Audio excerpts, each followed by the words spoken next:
ओम सभी को नमस्ते। मंत्रोच्चारण। ओम सहना भवतु सहनौ भुनक्तु सह वीर्यं करवावहै तेजस्विनावधीतमस्तु मा विद्विषावहै। ओम शांति शांति शांति।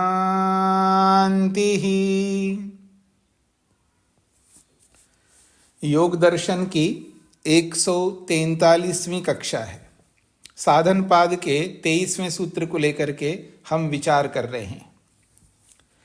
स्वस्वामी शक्त्योः स्वरूपोपलब्धि हेतु संयोगः। अदर्शन किसको कहते हैं, मिथ्या ज्ञान किसको कहते हैं, अविद्या किसको कहते हैं, इसमें प्रश्न पूर्वक पूछा जा रहा है। क्या इसे अविद्या कहते हैं, क्या इसे अदर्शन कहते हैं, क्या इसे मूर्खता कहते हैं, ये प्रश्न किए जा रहे हैं। तो इस प्रकार से 8 प्रश्न करेंगे और 8 प्रश्नों में से 2 प्रश्नों को लेकर के हमने कल विचार किया है। पहला जो प्रश्न था उनका, किम गुणाणाम अधिकारः। पहला प्रश्न उनका था, क्या गुणों का अधिकार ही अदर्शन है, मिथ्याज्ञान है, अविद्या है। और गुणों का अधिकार के विषय में मैंने आपके सामने रखा था कि दृश्य के रूप में रहना। जब तक दृश्य के रूप में रहता है तो ये दृश्य के रूप में बना रहना, यही अदर्शन है। ये पहला प्रश्न था, प्रश्नकर्ता का। दूसरा प्रश्न था, दृशि रूपस्य स्वामिनो दर्शित विषयस्य प्रधान चित्तस्य अनुत्पादः। जो दृशि रूप स्वामी जीवात्मा है, उस जीवात्मा को विषय दिखाए जाते हैं जिस मन के द्वारा, उस मन के अंदर जो वृत्तियां उत्पन्न होती हैं, उन वृत्तियों का उत्पन्न ना होना ही अदर्शन है। यह दूसरा प्रश्न था। अब हम आगे बढ़ते हैं। इसी दूसरे प्रश्न के विषय में एक और बात कही जा रही है। स्वस्मिन् दृश्ये विद्यमाने यो दर्शन अभावः। स्वस्मिन् दृश्ये विद्यमाने यो दर्शन अभावः। दृश्य के बने रहने पर यो दर्शन अभाव, जो तत्वज्ञान नहीं हो रहा है, इसी का नाम अदर्शन है। दृश्य के बने रहने पर का मतलब जब तक भोग रूपी दृश्य बना रहता है तब तक तो तत्वज्ञान होता नहीं है। क्योंकि हम लोग दृश्य को किस रूप में देखते हैं, जो भी दृश्य है उसको किस रूप में देखते हैं।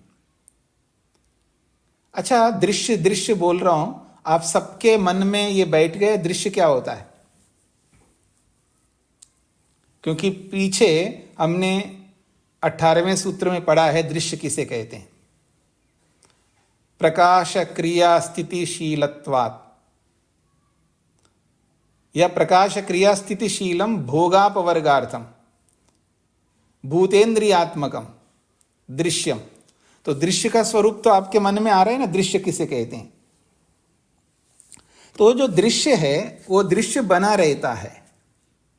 तो दृश्य जब तक बना रहता है तब तक दर्शन का अभाव है। तो यहां दृश्य बना रहने का अभिप्राय है, हमारी जो दृष्टि है दृश्य के प्रति, कैसी दृष्टि होती है। मैंने एक शब्द का प्रयोग किया है, भोग की दृष्टि नहीं होती है।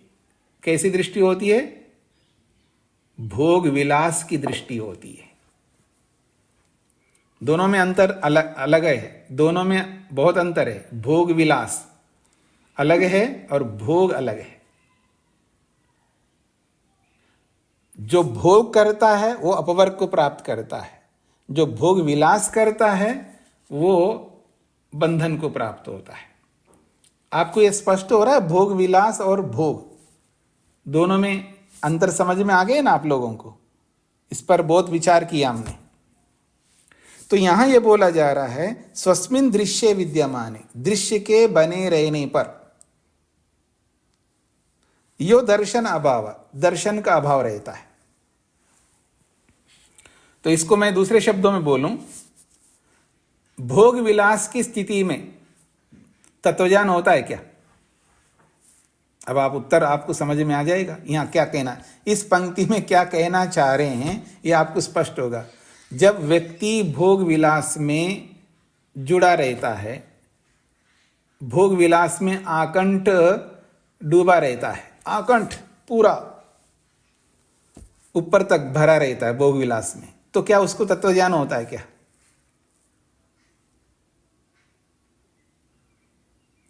जैसे आजकल के बच्चे होते हैं ना, क्या उनको तत्वज्ञान होता है क्या? आजकल के बच्चे का अभिप्राय मेरा यह है, ना तो वो वेद को जानते हैं, ना संध्या, अग्निहोत्र, माता पिताओं का आदर, जो भी बहुत सारी बातें होती हैं, इन सब को एक कोने में रख देते हैं। स्वतंत्रता का वो यूज करते हैं अपनी। आप कौन होते कहने वाले? माँ को बोल रहे हैं बच्चे, आप कौन होते मेरे को बोलने वाले? आई नो, मेरे को सब पता है, आपको बताने की जरूरत नहीं है। ये माँ के साथ व्यवहार है उनका, पिता के साथ ऐसा व्यवहार है, भाई के साथ, बहन के साथ।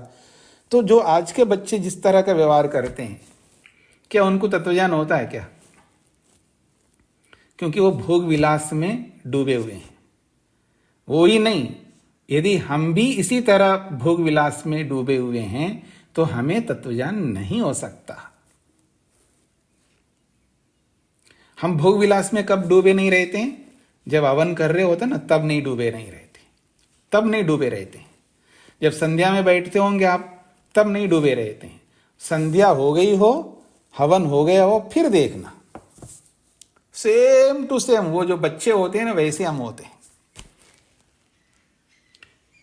इसी कारण से आज भी हमें तत्वज्ञान नहीं हो रहा है, ये दर्शन नहीं हो रहा है।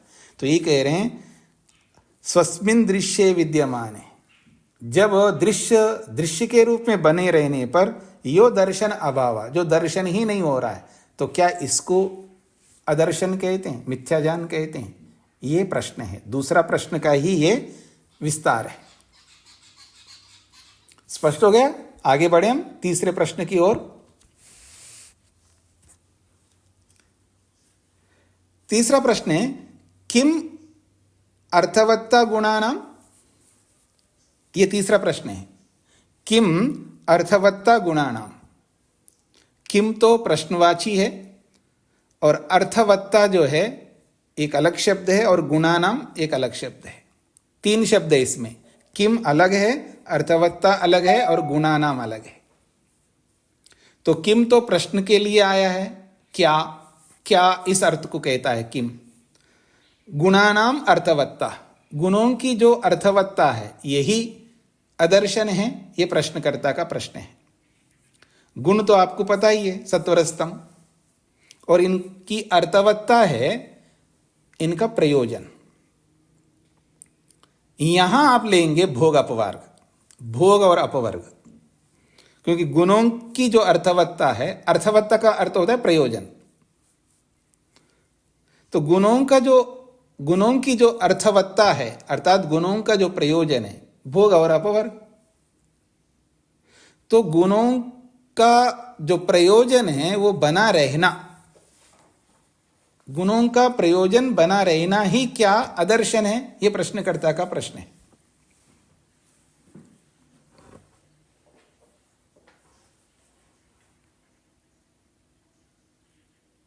स्पष्ट हो रहा है जी? चौथा प्रश्न आगे करेंगे चौथे प्रश्न को, लेकिन यह तीसरा प्रश्न आपको समझ में आ गया। यदि आप समाधान को मन में रख करके सुनेंगे ना, कुछ भी नहीं समझ में आएगा। प्रश्नकर्ता क्या प्रश्न कर रहा है ये तब समझ में आता है जब आपके दिमाग में उत्तर ना रहे। आप सबके दिमाग में उत्तर है, अविद्या तो मूर्खता, जो हम लोग अभी तक सुनते हुए आ रहे पहले पाद में पूरा, अविद्या, अस्मिता, राग, द्वेष, अभिनिवेश, ये वो बहुत कुछ सुना है ना, और वो उत्तर दिमाग में रखेंगे तो प्रश्नकर्ता लोग क्या प्रश्न कर रहे हैं ये कैसे समझ में आएगा? उत्तर को तो देखना ही नहीं आपको। जैसे कल किसी ने मेरे से पूछा है ना, तो उसके लिए मैंने बोला था,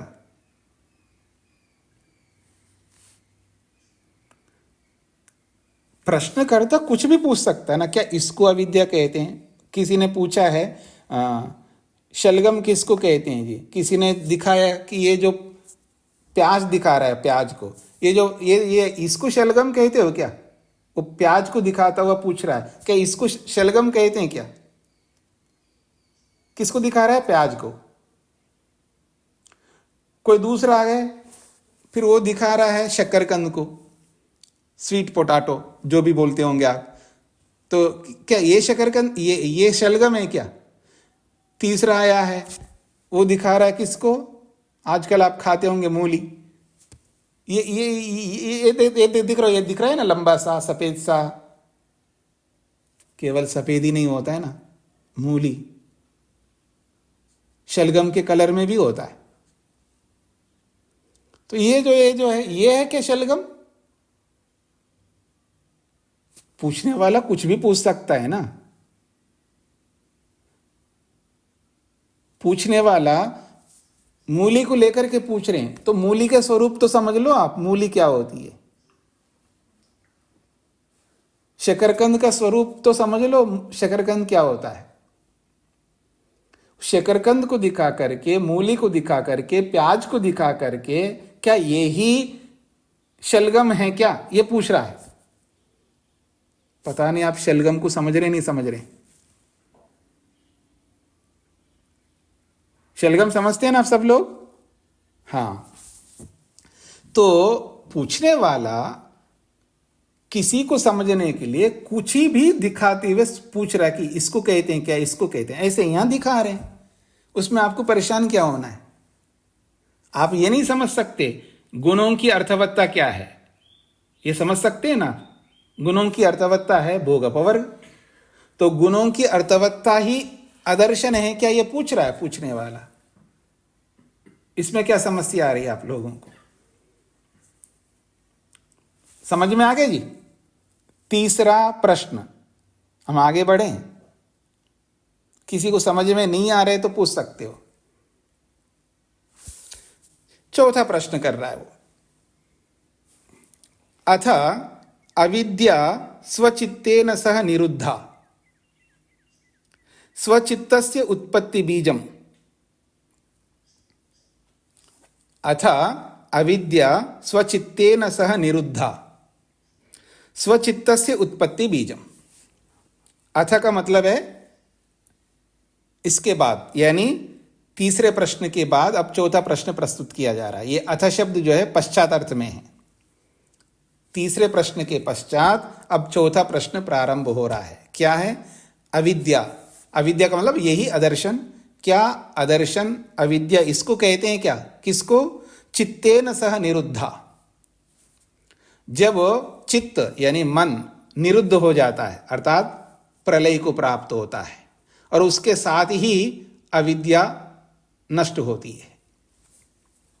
और स्वचित्त से उत्पत्ति बीजम, और दोबारा जब चित्त बनता है, दोबारा जब मन बनता है, तो उसके मन बनने के कारण है वो।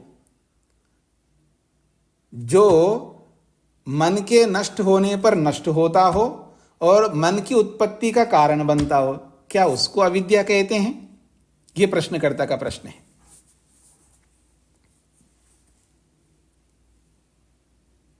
कुछ समझ में आ रहा है जी? जो बात कही जा रही है वो बात समझ में आ रही है?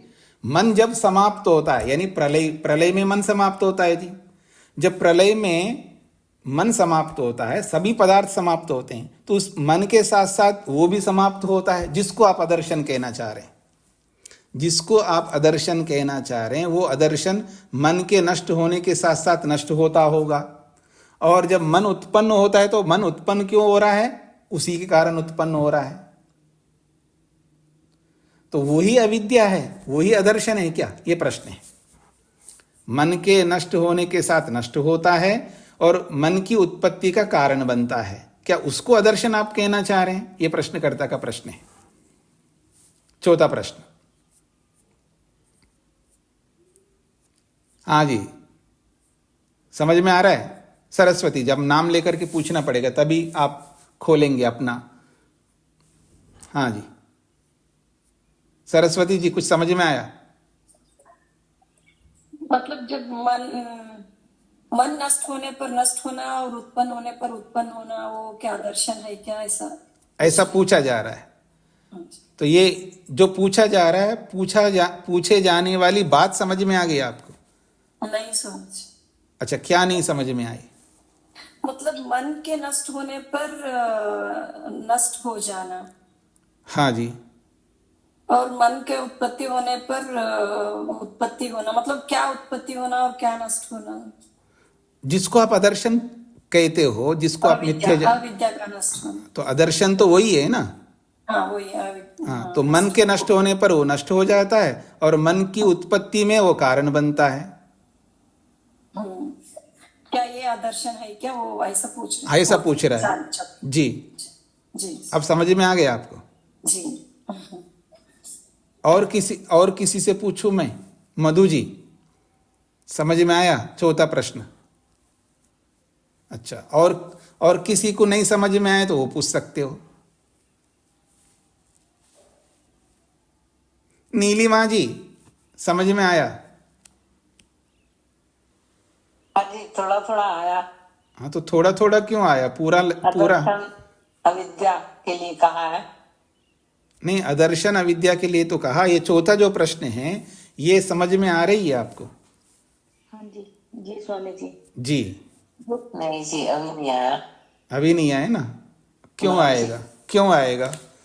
आप समझने के लिए मेहनत करने पर ही तो समझ में आएगा ना। आप समझने के लिए मेहनत ही नहीं करना चाहते तो कैसे समझ में आएगा? ठीक है। हाँ, आप मेरे को एक बात बताइए, जो पीछे पढ़ के आए पहले पाद को, भुला दिया क्या उसको आप लोगों ने? जब अगर आप उसको भुलाएंगे तो आगे कैसे समझ पाएंगे?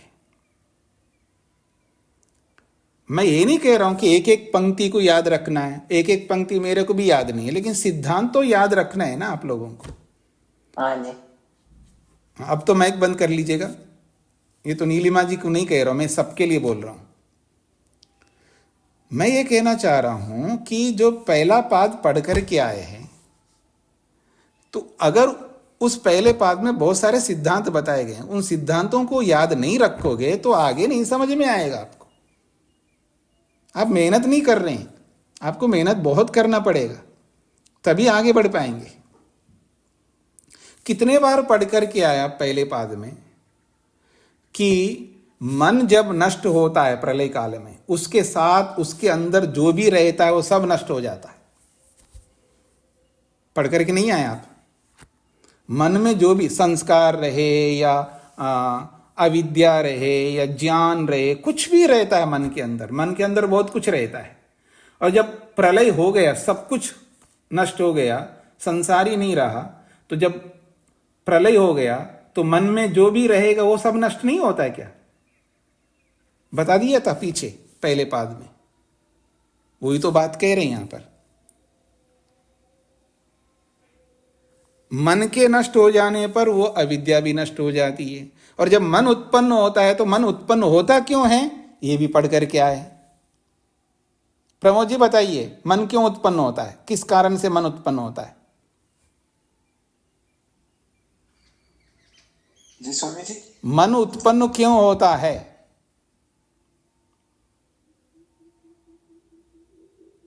हमारे संस्कारों के कारण स्वामी जी। अच्छा, संस्कार कारण है मन की उत्पत्ति में। मोहनलाल जी बहुत बार हाथ खड़ा कर रहे हैं, बताइए। जी स्वामी जी नमस्ते जी। स्वामी जी, भोग और अपवर्ग के लिए मन होता है जी। ये कोई उत्तर नहीं है। जिनको उत्तर आता है वही बताएंगे। ममता जी बताएंगी। जी स्वामी जी, अविद्या है इसीलिए मन उत्पन्न। हाँ, ये कारण है। मन उत्पन्न इसलिए होता है क्योंकि अविद्या है। अविद्या नहीं है तो मन क्यों उत्पन्न होगा? अविद्या है इसीलिए तो मन बार बार उत्पन्न होता है, और जिसके पास अविद्या नहीं होती तो वो कहाँ जाता है? मुक्ति में जाता है। हमारी अविद्या रही थी इसलिए तो हम बार बार उत्पन्न होते हैं, अर्थात बार बार मन उत्पन्न होता है। मन उत्पन्न होता है कहो, इंद्रियां उत्पन्न होती हैं कहो, या शरीर उत्पन्न होता हो कहो, या अहंकार उत्पन्न होता है कहो, या बुद्धि उत्पन्न होती हो कहो, सब एक ही बात है ना। बीज रहेगा तो ही पेड़ बनेगा ना। अंकुर उत्पन्न तभी होता है जब बीज होता है। दोबारा शरीर क्यों मिलता है? आप अगर मर जाएं, आपके लिए क्या बोलूं, मैं आज मर जाऊं पाठ के बाद पाठ के बीच में, तो जब मैं दोबारा पैदा होऊंगा नहीं होऊंगा? बोलो आप प्रमोद जी, जी स्वामी जी। क्यों उत्पन्न होऊंगा दोबारा? अविद्या के कारण। तो ये उत्तर क्यों नहीं दिया आपने? तो यहां यही तो बोला जा रहा है चौथे प्रश्न में, मन के नष्ट चित्तेन सह निरुद्धा अविद्या। अविद्या मन के साथ साथ नष्ट हो जाता है प्रलय काल में, और स्वचित्त से उत्पत्ति बीजम, और दोबारा मन की उत्पत्ति का वो बीज है, कारण है, क्योंकि उसी अविद्या के कारण दोबारा मन उत्पन्न होता है। तो अब मन के नष्ट होने पर नष्ट होता है और मन की उत्पत्ति में कारण बनता है। क्या इसको अविद्या कहते हैं? ये प्रश्न है। या यूं कही इसको अदर्शन कहते हैं, ये प्रश्न है। अब तो सबको समझ में आया होगा।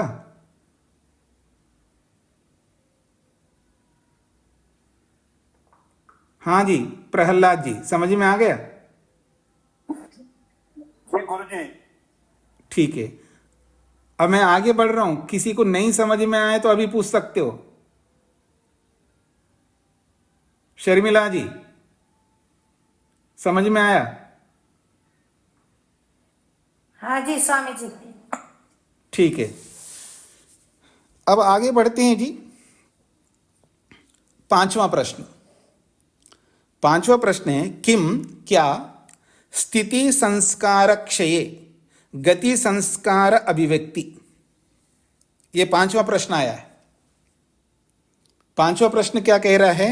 किम क्या स्थिति संस्कार क्षये गति संस्कार अभिव्यक्ति। यहां एक बात कही है, स्थिति और गति, और स्थिति के साथ संस्कार बोला है और गति के साथ भी संस्कार बोला है। स्थिति संस्कार क्षये गति संस्कार अभिव्यक्ति। क्षय का मतलब होता है नाश, हट जाना।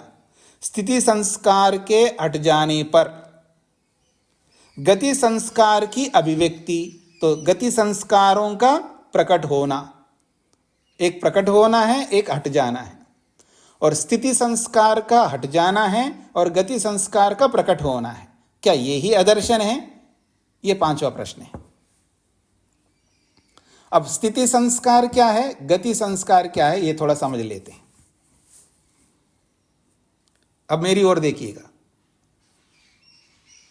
स्थिति उसको कहते हैं, स्थिति अलग अलग प्रकार की होती। स्थिति सत्वरस्तम, सत्व रज और तम, संसार नहीं बना, दृश्य नहीं बना, तो किस स्थिति में रहता है? सत्व के रूप में, रज रज के रूप में, और तम तम के रूप में। ये उनकी स्थिति है। सत्व रज तम, इन तीनों की स्थिति कैसी है? अपने निज रूप में रहे ना।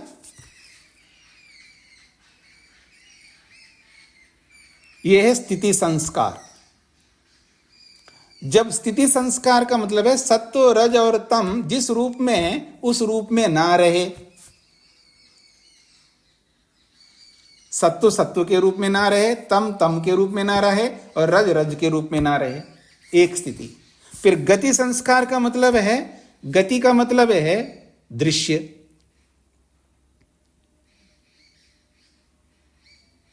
ये दृश्य जो है किस रूप में? गति संस्कार के रूप में, गति के रूप में। अब सब मेरी ओर देखिए, थोड़ा साइंस को भी समझ लीजिएगा बीच बीच में। दृश्य जो है, पूरा दृश्य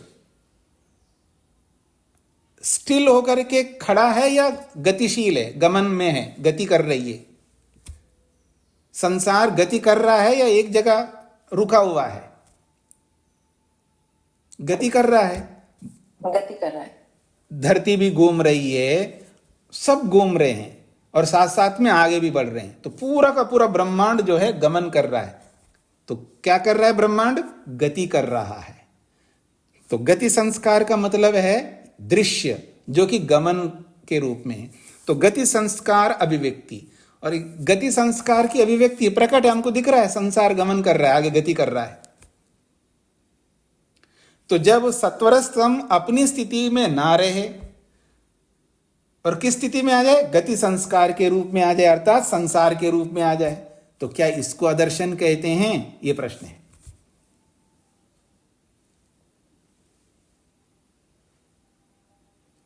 शब्दों में मत जाइए। अब स्थिति संस्कार, अब स्थिति क्या होती है, संस्कार क्या होता है, इसमें मत पढ़िए, क्योंकि संस्कृत का परिज्ञान हो, संस्कृत के बहुत सारे शब्द आपको पता हो, तो आपको पकड़ में आ जाएगा। और जब आपको नहीं है तो जो बता रहा है उसको समझना होगा, और कुछ नहीं इसका अर्थ।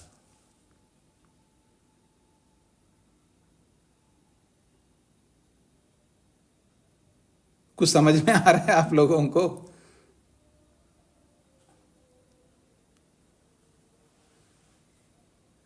मैं डॉक्टर विष्णु जी से पूछूंगा, आपने इस दवाई में कितने गुणों का योग दिया है? अब वो डॉक्टर विष्णु जी तो समझ जाएंगे, बाकी लोग नहीं समझेंगे। क्यों नहीं समझेंगे?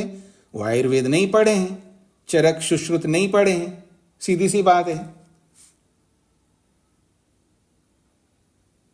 अब मेडिकल टर्म में कोई प्रश्न पूछेंगे तो कौन समझेगा? मेडिकल वाले तो समझेंगे ना। या इंजीनियरिंग के टर्म की बात पूछेंगे तो कौन समझेंगे? इंजीनियर लोग समझेंगे। तो संस्कृत के बारे में संस्कृत समझेंगे। तो संस्कृत भी बहुत व्यापक है, जैसे इंग्लिश भी बहुत व्यापक है ना। इंग्लिश का हर वर्ड जो है हर आदमी को नहीं पता लगता है, जो बहुत पढ़ता रहता है इंग्लिश को उसी को समझ में आता है, हर किसी को नहीं समझ में आता है। तो ऐसे ही यहाँ संस्कृत है, ये स्थिति संस्कार क्षय। अब स्थिति, अब प्रसंग के अनुसार वो स्थिति क्या है ये हमको समझना होता है। तो इसका अर्थ जब मैं बता रहा हूं तो आपको मानना होगा, और कोई इसमें विकल्प नहीं है। क्योंकि डॉक्टर जो बताता है तो हमको क्या करना होता है? अच्छा ये हुआ है क्या? अच्छा अच्छा अच्छा अच्छा, यही तो करेंगे। और क्या करना है हमको? डॉक्टर जो भी बोलते जा रहे हैं, देखो रिपोर्ट में यही आया, अच्छा अच्छा ठीक है ठीक है ठीक है ठीक है ठीक है, यही तो कहेंगे हम। वहां ये थोड़ा पूछेंगे जी इसका क्या मतलब जी, ऐसा क्या है जी, कुछ नहीं पूछते हैं। जो बोलते हैं सत्यवचन महाराज, बस तभी हम आगे बढ़ते हैं। ऐसे ही यहां पर भी आपको यही समझना होगा। या आ जाओ, त्याग करो घर, आ जाओ यहां पर, विद्यार्थी बनो, सब समझ में आएगा, सब समझ में आ जाएगा। जब इसी योग दर्शन को विद्यार्थियों को पढ़ाते हैं ना हमारे यहाँ अध्यापक लोग, अभी कौन सी कक्षा है? 143वां। कौन सी कक्षा हो रही है? 143वां। और किसी भी योग दर्शन को पढ़ाने वाले जो पढ़ाए होंगे वो 100 के अंतर्गत पूरा योग दर्शन हो गया उनका, 100 कक्षाओं के अंतर्गत।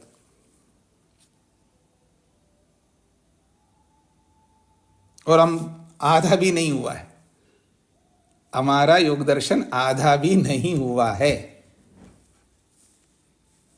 कारण भाषा, लैंग्वेज। भाषा के कारण आपके लिए समय लगता है और कुछ नहीं।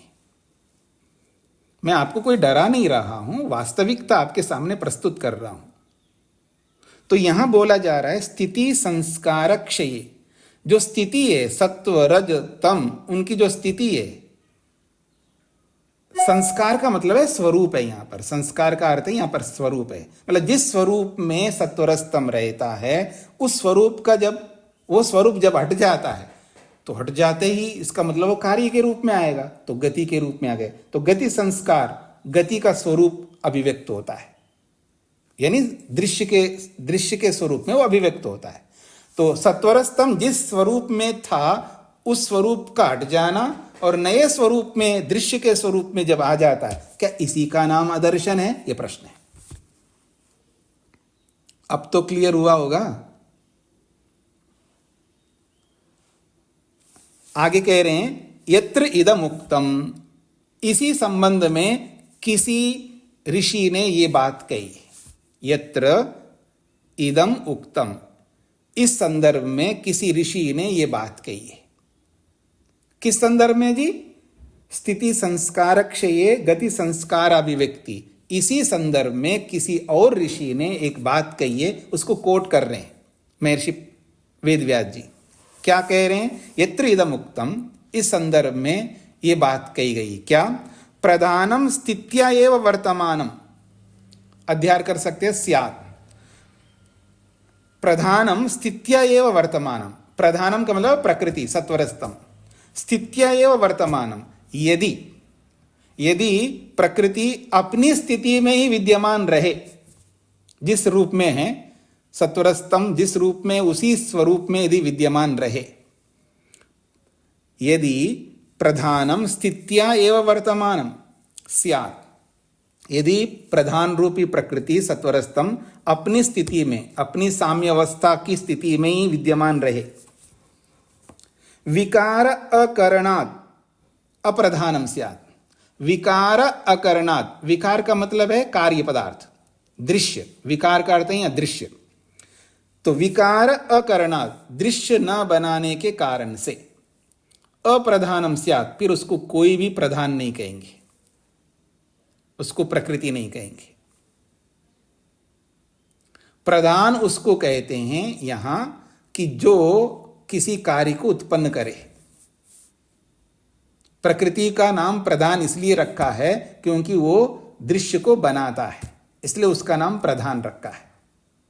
अगर वो सत्वरस्तम अपनी निज स्वरूप में ही बना रहे और वो कार्य पदार्थ को, दृश्य को उत्पन्न ना करे, तो उसको कौन कहे प्रधान?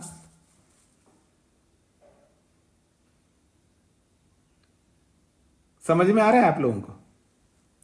अगर फिर भी किसी को नहीं समझ में आ रहा है तो मैं दूसरा उदाहरण देता हूं। हाँ जी, मेरे पास बतेरे उदाहरण होते हैं, ठीक है जी, मतलब बहुत उदाहरण है।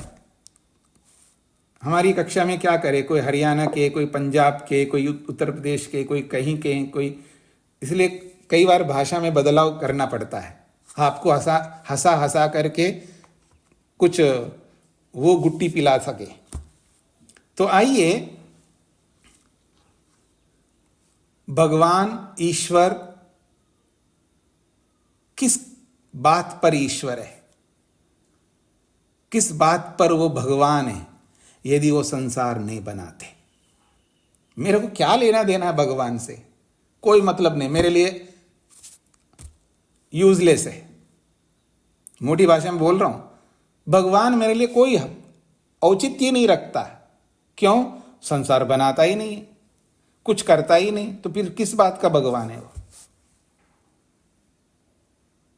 मैं डॉक्टर विष्णु जी को कहूं ये इलाज करते ही नहीं, उदाहरण दे रहा हूं जी, ये इलाज करते ही नहीं, लेकिन डॉक्टर किस लिए कहूं मैं उनको? बताइए क्यों कहूं उनको डॉक्टर? किसी को मैं अध्यापक क्यों कहूं? वो पढ़ाते ही नहीं, पढ़ाते ही नहीं है, फिर मैं उसको अध्यापक क्यों कहूं? कुछ समझ में आ रहा है? वही बात यहां पर बोला जा रहा है। यत्र इदम उक्तम, इस संदर्भ में किसी ऋषि ने एक बात कही। क्या? प्रधानम स्थित्या एव वर्तमानम, ये जो जिसको हम प्रधान कहते हैं, प्रकृति कहते हैं, सत्वरस्तम कहते हैं, वो स्थित्या एव वर्तमानम स्यात्, वो अपनी निज स्वरूप में जैसा है वैसा ही बना रहे हो, और विकार अकरणात्, वो दृश्य को बनाया ही नहीं जा रहा है या दृश्य को बना ही नहीं रहा है वो, तो अप्रधानम स्यात्, फिर हम उसको अप्रधान ही कहेंगे, अर्थात उसको प्रकृति नहीं कह सकते, उसको हम सत्वरस्तम नहीं कह सकते, उसको संसार का कारण नहीं कह सकते। क्यों कहेंगे हम? कोई बदलता ही नहीं, अपने ही निज स्वरूप में विद्यमान रहता है, ठस से मस नहीं हो रहा है वो आदमी। अरे आप अध्यापक हो, कुछ तो पढ़ाइए, वो पढ़ा ही नहीं रहा है, मूक बधिर की तरह बैठा है, पढ़ा ही नहीं रहा है। एक दिन गया, 2 दिन गया, सालों सालों निकलते जा रहे हैं, मैं मरने को आ रहा हूं, पढ़ाता ही नहीं है। फिर मैं काय को कहूं उसको प्रधान, मैं क्यों कहूं उसको अध्यापक। तो वैसा ही यहां पर बोला जा रहा है, यदि प्रधानम स्थित्या एव वर्तमानम, यदि प्रकृति अपने स्वरूप में ही विद्यमान रहे और विकार को उत्पन्न ना करे तो अप्रधानम स्यात्, फिर उसको हम प्रकृति नहीं कहेंगे, फिर उसको हम सत्वरस्तम नहीं कहेंगे। क्यों कहें हम? इसका मतलब वो अपने स्वरूप में ही वर्तमान नहीं रहता, वो संसार को, दृश्य को बनाता है, और प्रकृति अपने स्वरूप से हटके दूसरे स्वरूप में जो आ रहा है, तो क्या इसी को अदर्शन कहते हैं? ये प्रश्नकर्ता का मतलब है। अब ठीक हो गए जी? ऐसे समझाना पड़ता है जी आप लोगों को। डॉक्टर जी को लाना पड़ता है बीच में, अध्यापक को लाना पड़ता है, ठीक है ना? चलिए, कम से कम समझ में आना चाहिए। चाहे किसी को भी लाए तो समझ में आना चाहिए, और सबको लाने के बाद भी समझ में ना आया तो फिर मेरा बताना व्यर्थ हो जाएगा। अब एक बात कही जाए, ये अभी पूरी नहीं हुई बात, आधी बात हुई है, आधी बात बची है इसी प्रश्न का। तथा, तथा का मतलब है और, गत्या एव वर्तमानम। अब इसी जो पहली बात जो कही गई है, प्रकृति प्रकृति के रूप में ही बनी रहे, बदले ही नहीं, तो उसको कौन कहे प्रकृति? अब इसका उल्टा करो, ये दृश्य संसार संसार के रूप में ही बने रहे, तो इसको कार्य क्यों कहेंगे जी हम? ये बात कही जा रही है अगली बात। तथा गत्या एव वर्तमानम विकार नित्यत्वात् अप्रधानम स्यात्। कहते हैं तथा उसी प्रकार गत्या एव वर्तमानम स्यात्, यदि ये दृश्य दृश्य के रूप में ही बना रहे, गत्या एव वर्तमानम, गति तो आपको समझ में आया था ना पीछे, गति का मतलब कार्य, दृश्य, तो गत्या एव वर्तमानम, जो गति है वो गति के रूप में हर समय दृश्य के रूप में विद्यमान रहे, तो विकार नित्यत्वात्, फिर ये विकार नित्य बन जाएगा। विकार का मतलब दृश्य, ये दृश्य नित्य हो जाएगा। जब दृश्य नित्य हो जाएगा तो अप्रधानम स्यात्, फिर उसको अप्रधान कहेंगे, उसको प्रधान नहीं कह सकते। प्रधान उसको कहते हैं कारण को, प्रकृति कारण है ना जी दृश्य का, तो फिर वो उसको कारण नहीं बोल सकते, इसका कारण है, मतलब इस दृश्य का कोई कारण है ऐसा बोल ही नहीं सकते, क्योंकि दृश्य तो सदा बना रह रहा है। दृश्य दृश्य के रूप में हमेशा बना रहे तो उसको प्रधान कैसे कहेंगे? अर्थात इसका कारण है प्रकृति, सत्वरस्तम उसको कहते हैं, ये आप बोल नहीं सकते, फिर ये कहना चाह रहे हैं। तो प्रकृति प्रकृति के रूप में बनी रहे तो भी उसको प्रकृति नहीं कह सकेंगे, और वो कार्य के रूप में आ गया तो कार्य के रूप में ही बना रहेगा तो भी उसको आप इसका कारण प्रकृति है ऐसा नहीं बोल सकते, ये कहना चाह रहे हैं।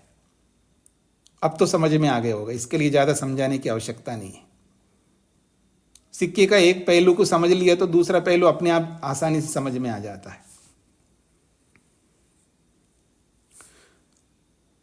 ठीक है, अब इसका निष्कर्ष निकाल रहे हैं, 5वें प्रश्न का निष्कर्ष। उभयथा च अस्य वृत्ति प्रधान व्यवहारम लभते नान्यथा। उभयथा च अस्य वृत्ति प्रधान व्यवहारम लभते न अन्यथा। कहते उभयथा, दोनों प्रकार से, दोनों प्रकार से का मतलब है, अभी दो बातें कही ना, प्रकृति प्रकृति के रूप में ही बने रहे तो उसको प्रकृति नहीं कह सकते, अगर कार्य कार्य के रूप में बने रहे तो भी उसको आप प्रकृति नहीं कह सकते, अर्थात इसके पीछे प्रकृति कारण है ऐसा नहीं कह सकते। तो उभयता का मतलब है ये दोनों। तो उभयता अस्य वृत्ति, ये दोनों प्रकार से इसकी वृत्ति, इसका व्यापार चलते रहना चाहिए, अर्थात वो जिस रूप में प्रकृति है वो उस रूप में ना रहे, और जो दृश्य दृश्य के रूप में वो दृश्य के रूप में हमेशा ना रहे, ये दोनों ही होने चाहिए। तो उभयथा च अस्य वृत्ति, दोनों प्रकार से इसका व्यापार चलना चाहिए।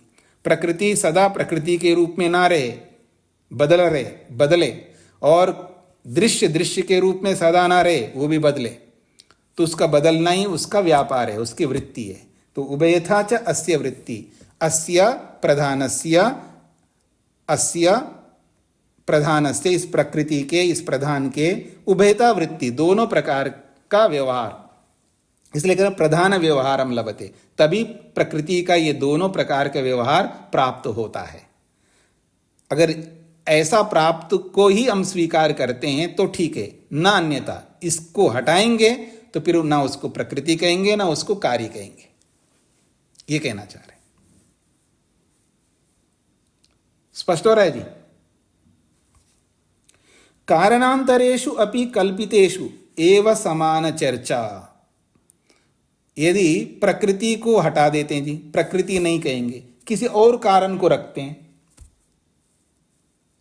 प्रकृति नाम हटा करके कोई नाम दूसरा देना होगा आपको, तो दूसरा कारण भी रखो आप, प्रकृति ना रख करके सूक्ष्म अणु रखो, प्रकृति नाम ना रख करके परमाणु रखो, कोई भी नाम रखो, तो भी वही बात रहेगी। केवल नाम बदलने से स्थिति नहीं बदलेगी। समझ में आ रहा है आप लोगों को? अगर प्रधान किसी को कहते हो तो प्रधान तभी प्रधान कहलाएगा, वो प्रधान सदा एक जैसा न दिखे, तब उसको प्रधान कहेंगे, नहीं तो उसको प्रधान नहीं कह सकते। और कार्य के रूप में सदा बना रहे तो भी उसको कार्य नहीं कह सकते, उसको दृश्य नहीं कह सकते। ये दो बातें आई ना। अब वो प्रधान शब्द को हटा करके कोई दूसरा नाम दे, जैसे कोई कहे जी हम संसार का मूल कारण सत्व रज तम हम मानते हैं जी, नहीं जी हम नहीं मानते आपके सत्व रज तम को, तो कुछ तो नाम मानते होंगे ना, कोई तो नाम आप दूसरा ले आओगे। हम तो एटम को लाएंगे जी, हम कॉर्क्स लाएंगे, हम फलाना लाएंगे, कोई ना कोई नाम ले आओगे, तब भी बात वही रहेगी ना। केवल नाम बदलने से कारण तो रहेगा ना, कारण थोड़ा बदल सकता है।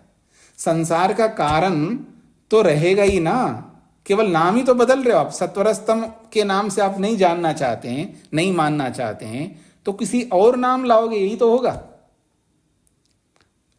तो ब्रह्मांड का, यूनिवर्स का कोई रॉ मटेरियल तो मानोगे आप, तो रॉ मटेरियल का कोई नाम तो रखोगे आप। ठीक है, सत्व रज तम हम कह रहे हैं तो ये नाम हटा दो, कोई दूसरा नाम भी तो रखोगे, तो चाहे जो भी नाम रखोगे वहां पर भी यही बात रहेगी। अब पकड़ में आ रहा है आपको, समझ में आ रहा है सबको? और जिसको समझ में नहीं है वो पूछ सकते हैं। प्रमोद जी समझ में आ गया? जी स्वामी जी। ठीक है, अच्छी बात है। अब आगे बढ़ते हैं जी। फिर 5 प्रश्न पूरे हो गए, 6ठे प्रश्न की ओर हम आगे बढ़ रहे हैं। योगेश जी समझ में आ रहा है? जी स्वामी जी। हाँ, कई बार क्या होता है, कुछ लोगों को समझ में ना आने पर भी कौन क्या समझेगा दूसरा मान करके समझ में आगे बोल देता है। ऐसी भूल मत करना। हाँ, माइक बंद कर लीजिएगा। कई बार यही होता है कि अगर मेरे को समझ में नहीं आया, मैं कैसे पूछूं? आदमी को कॉम्प्लेक्स आता है ना, सब लोग नहीं बोल रहे हैं, इसका मतलब सबको समझ में आ गया होगा। अगर मैं मान लो उनका नाम ले लूं बाई चांस किसी का, और वो उत्तर दे कि मेरे को नहीं आए, तो बाकी लोग क्या समझेंगे? उसको चिंता बाकी लोगों की होती है, अपनी नहीं होती है। ये जो अभिनिवेश है, इसको कहते हैं अभिनिवेश, डर। अगर मान लीजिए नहीं आया आपको समझ में, तो अगर आपने बोल दिया नहीं आया, तो दूसरे लोगों को देखो इसको इतना भी नहीं आ रहा है, देखो इतना अच्छा समझा है तो कोई इसको इतना भी नहीं आ रहा है, ऐसा कोई सोचेगा मान करके वो क्या बोलता है, हाँ आ गए जी। अगर ऐसी भूल आप करेंगे तो नुकसान किसका है? मेरा। हानि किसकी होगी? मेरी या आपकी? तो आप अपनी हानि क्यों करते हो? 100 बार भी बताने पर नहीं आया समझ में तो बोलना होगा नहीं आया, तो मैं 101वें बार और कुछ पेंतरा लगा करके समझाने का प्रयास करूंगा। अगर आप ना आने पर भी आया बोलेंगे तो मेरे को क्या जाता है, मैं तो आगे बढ़ूंगा, लेकिन हानि तो आपकी होगी। हाँ जी, नाम नहीं आ रहा है, कहानी वर्ल्ड आ रहा है। क्या नाम, क्या पूछना है आपको? नमस्ते स्वामी जी, मैं संतोष बात कर रही हूँ जी। मुझे ये 5वां वाला प्रश्न दोबारा समझना है। दोबारा समझना है तो आप ये बताइए क्या आपको समझ में नहीं आया? मैंने अब तक बहुत समझा है ना, उसमें क्या समझ में नहीं आया ये बताना होगा ना, तभी मैं समझा पाऊंगा। मुझे पूरा प्रश्न ही समझ में नहीं अच्छा, आया। पूरा प्रश्न ही नहीं समझ पे आया तो अब तक कहाँ रहे फिर आप, बोल क्यों नहीं रहे थे? तो ये 5वां प्रश्न है।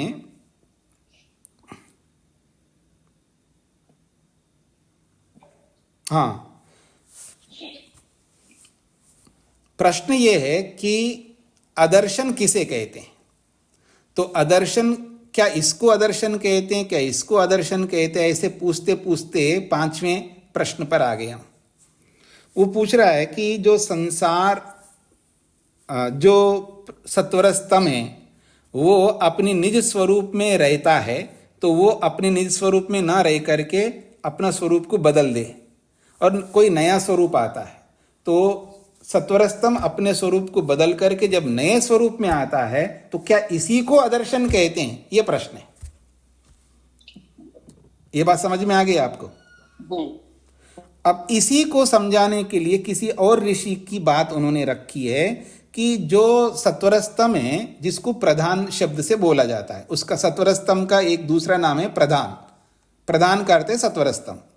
तो ये जो प्रधान है, ये प्रधान के रूप में बने रहे और विकार को उत्पन्न ना करे, यानी संसार को उत्पन्न ना करे, तब उसको प्रधान हम नहीं कह सकते। प्रधान का मतलब है या कारण, कारण को प्रधान कहते हैं। याद रखना, किसी को कारण तभी कहोगे जब वो किसी कार्य को उत्पन्न करता है। अब उसको कारण भी बोल रहे हो और कार्य को उत्पन्न ना करे तो फिर उसको कारण क्यों बोलेंगे? और किसी को आप कार्य बोल रहे हो और कार्य हमेशा कार्य के रूप में रहता है तो उसको कार्य कैसे बोलोगे आप? कार्य उसी को बोलोगे ना, वो कार्य के रूप में कभी ना रहे तभी उसको कार्य कहोगे आप। और कारण उसको आप तभी कहोगे जब वो किसी कार्य को उत्पन्न करता हो। कार्य को तो उत्पन्न नहीं कर रहा है, फिर उसको कारण नहीं बोल सकते। और किसी को आप कार्य बोल रहे हो, वो नष्ट नहीं होता, वो ऐसा का वैसा बना रहता है, तो उसको कार्य नहीं बोल सकते। ये 5वां प्रश्न है। हाँ जी संतोष जी, स्पष्ट हुआ? जी धन्यवाद स्वामी जी। जी, अब हम आगे बढ़ते हैं जी। छठा प्रश्न। अच्छा, छठा प्रश्न बोलूं या इतना ही रखूं?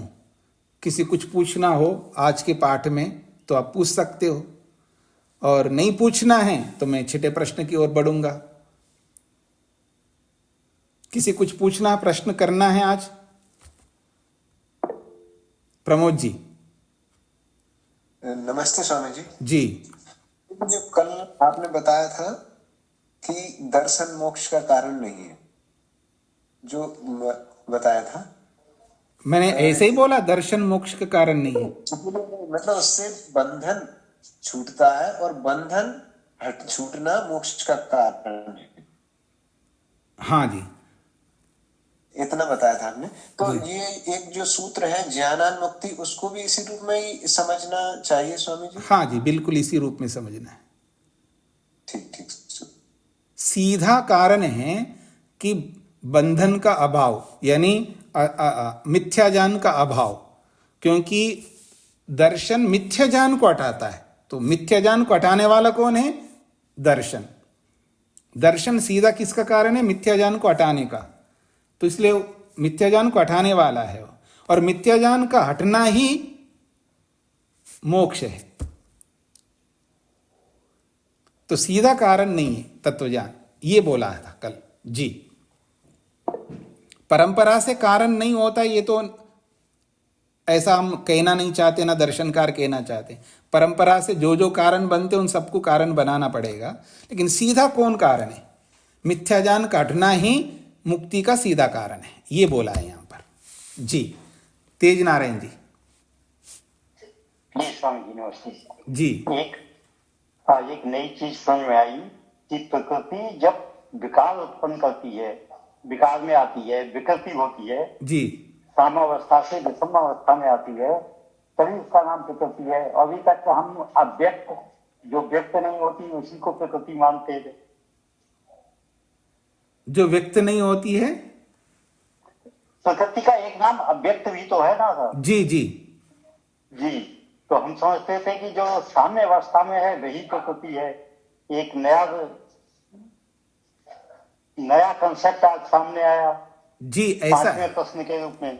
ऐसा है कि जिसको भी हम प्रकृति कहते हैं, प्रकृति कहो, प्रधान कहो, अव्यक्त कहो, चाहे कुछ भी कहो, उसका नाम बहुत सारे रख सकते हैं, लेकिन जिसको हम ये सब जो है रीजन को बताते, कारण को बताते, यानी संसार का कारण है वो, उस कारण का नाम प्रकृति रखो, उस कारण का नाम प्रधान रखो, उस कारण का नाम आप अव्यक्त रखो, उस कारण का नाम आप सत्वरस्तम रखो, कुछ भी रखो, इन सब का अभिप्राय कारण है।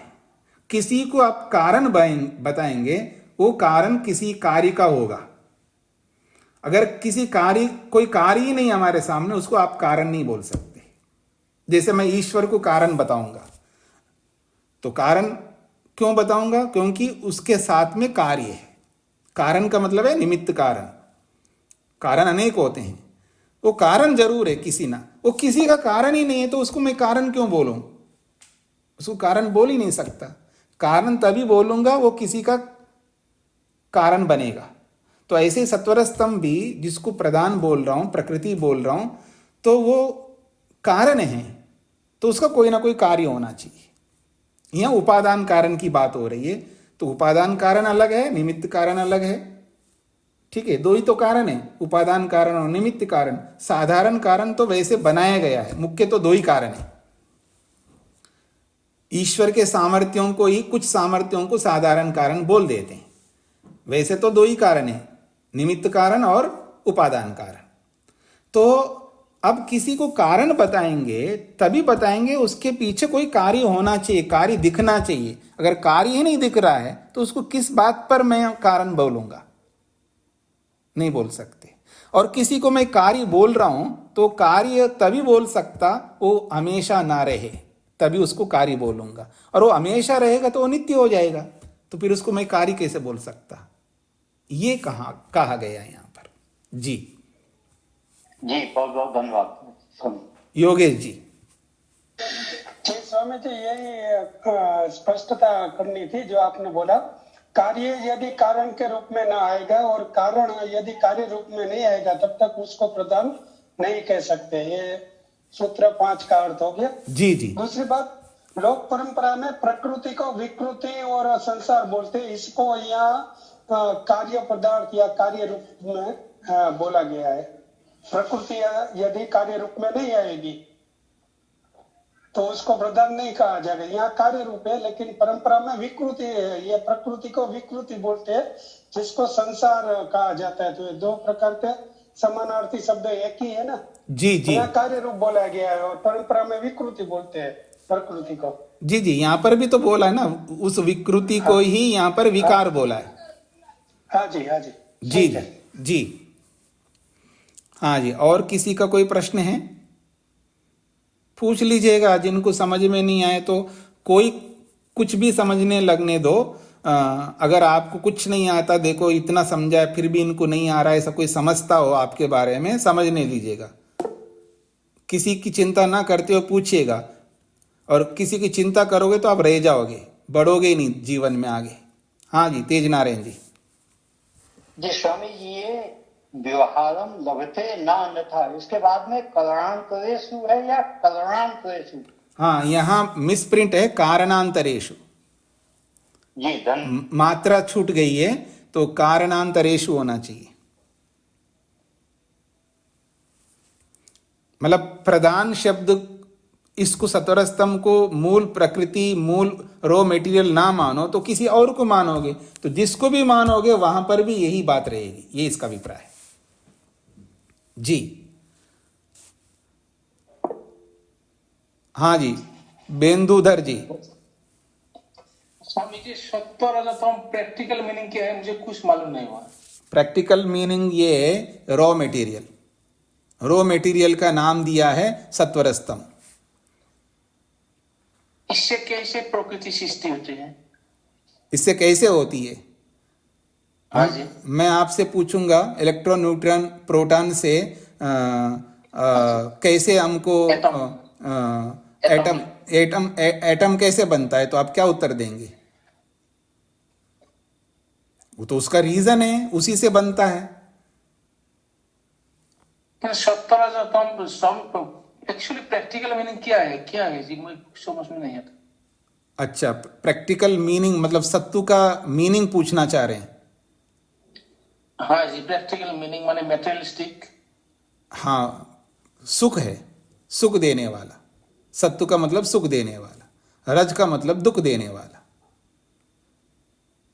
और तम का मतलब है आपको कोई बोध ही नहीं कराने वाला, आपको ज्ञान ही नहीं करवा रहा है, मूढ़त्व को पैदा। मूढ़त्व का मतलब है आपको कोई ज्ञान नहीं हो रहा है। ये मीनिंग समझ आया, किंतु इससे प्रकृति कैसे सृष्टि होता है मुझे कुछ पता नहीं। प्रकृति से कैसे सृष्टि होता इसका है? मीनिंग समझा, सत्व रजतम का मीनिंग समझा, कि इससे प्रकृति सृष्टि होते हैं, ये मुझे कुछ पता नहीं। अच्छा, मैं बहुत सारे और एक प्रॉब्लम सुनिए जी, एक पजल होता है कि आत्मा, परमात्मा और प्रकृति नित्य है, अनित्य है। नहीं, इधर उधर मत जाइए, इधर उधर मत जाइए, पटरी से मत। क्वेश्चन स्वामी जी, क्वेश्चन ए लिंक से होता है, जब प्रकृति सत्व रजतम से सृष्टि होता है, सत्व रजतम जो डिस्ट्रॉय होता है प्रलय में, तो ये नित्य कैसे होता है, ये कुछ समझ में नहीं आता मेरे को। अच्छा, नित्य कैसे होता है ये नहीं समझ में आया तो सत्व रजतम तो डिस्ट्रॉय होता है। किसने बोला सत्वरस्तम डिस्ट्रॉय होता है? नहीं होता है, नहीं होता है। कारण कभी डिस्ट्रॉय नहीं होता है। जिसको हम रॉ मटेरियल कहते हैं वो कभी डिस्ट्रॉय नहीं होता है, नहीं तो फिर उसको रॉ मटेरियल क्यों बोलते हैं हम? डिस्ट्रॉय होता है तो उसको रॉ मटेरियल कैसे रहता है? प्रलय में कैसे रहता है जी स्वामी जी? कैसे रहता है? प्रलय में सत्व रजतम कैसे रहता है? सत्वरस्तम के रूप में रहता है। मुझे कुछ प्रैक्टिकल में नहीं आता। तो प्रैक्टिकल में दिखा दूं कि ऐसे रहता है, दिखा दूं मैं आपको? मतलब ये आप चाहते कि ऐसा रहता है, ऐसे दिखा दूं प्रैक्टिकल में? हाँ, तो आप आ जाओ, समाधि लगाओ, आप मेरे पास आके समाधि लगाओ, दिखा दूंगा। समाधि इस जन्म में नहीं होगा। तो फिर नहीं होगा तो फिर क्यों पूछ रहे हो आप?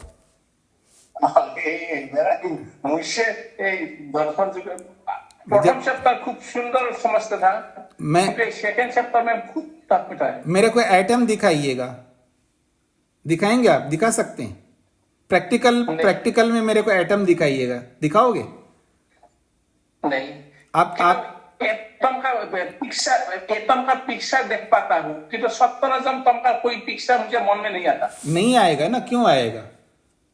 आप ये एटम का जो स्ट्रक्चर है स्वामी जी, एटम का जो स्ट्रक्चर है, इलेक्ट्रॉन, प्रोटॉन, न्यूट्रॉन, इसे तो डायग्रामेटिक दिखाता है साइंटिस्ट, किंतु सत्वरजतम का कोई प्रैक्टिकल मीनिंग नहीं आता है, उसका शेप बा उसका पिक्चर कुछ नहीं आता है। नहीं, प्रकृति कैसे कंस्ट्रक्ट करता है ये मैं नहीं बता। मेरे प्रश्न सुन ही नहीं रहे हैं आप क्या पढ़े लिखे ये पहले बताइए।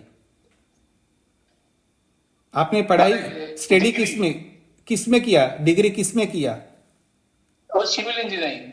हाँ, इंजीनियरिंग में किया ना। तो सिविल इंजीनियरिंग। हाँ जी। तो अब मैंने इंजीनियरिंग नहीं किया, तो आप तो बोल रहे हो कि इलेक्ट्रॉन, न्यूट्रॉन, प्रोटॉन का पिक्चर दिखाते हैं। मेरे को नहीं पता है वो कैसा होता है, आप मेरे को कैसे समझाओगे? मेरे को नहीं समझ में आ रहा है इसको इलेक्ट्रॉन, न्यूट्रॉन, प्रोटॉन कहते हैं। आप कैसे समझाओगे मेरे को? बताइए। संभव है नहीं, आपका बेसिक कॉन्सेप्शन नहीं होगा तो संभव नहीं है। नहीं है ना? हाँ, अब आ गया लाइन पे। मेरे साथ भी तो है। हाँ, ऐसे आपके साथ ही है। ऐसे आपके साथ मेरे साथ है। मुझे पता नहीं चलता मैं क्या करूं। तो क्या करूं? तो आप बेसिक कॉन्सेप्ट सीखने के लिए आ जाओ, फिर आपको समझ में आने लग जाएगा। ठीक है? नहीं, ठीक है। हाँ, ठीक है जी। चलिए, अच्छी बात है। इसी तरह व्यक्ति चुंगल में इसी तरह आता है, इसके बिना नहीं आता है। तो आप अन्यथा मत समझ लीजिएगा, समझ भी लोगे तो मेरा कौन सा क्या होना है, ठीक है, अच्छी बात है।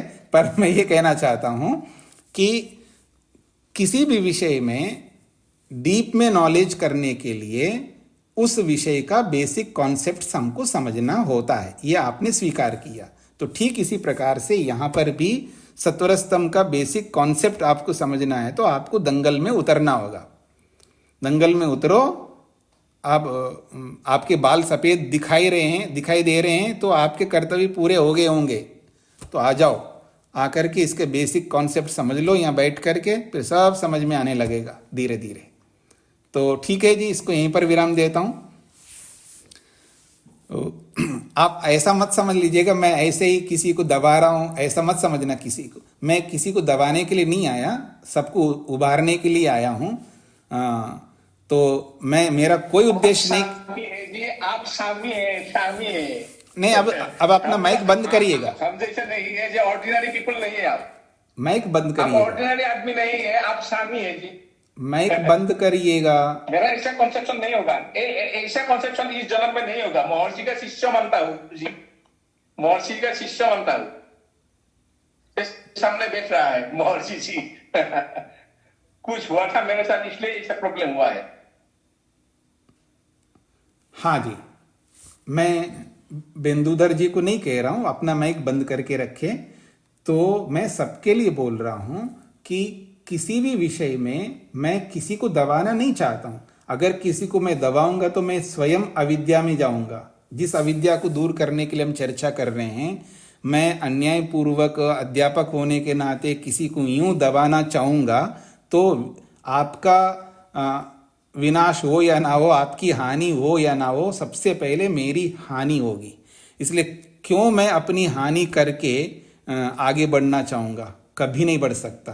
तो इसलिए मैं किसी को दबाना नहीं चाहता हूँ। यहाँ जो विषय है, इस विषय के अनुसार हमको समझना होता है। ऋषि क्या कहना चाहते हैं, इसको समझने के लिए, समझाने के लिए हम लोग बैठे, और उसके बेसिक जो भी कॉन्सेप्ट्स है उन सबको समझना सबको है, अगर इस विषय में आगे बढ़ना चाहते हैं।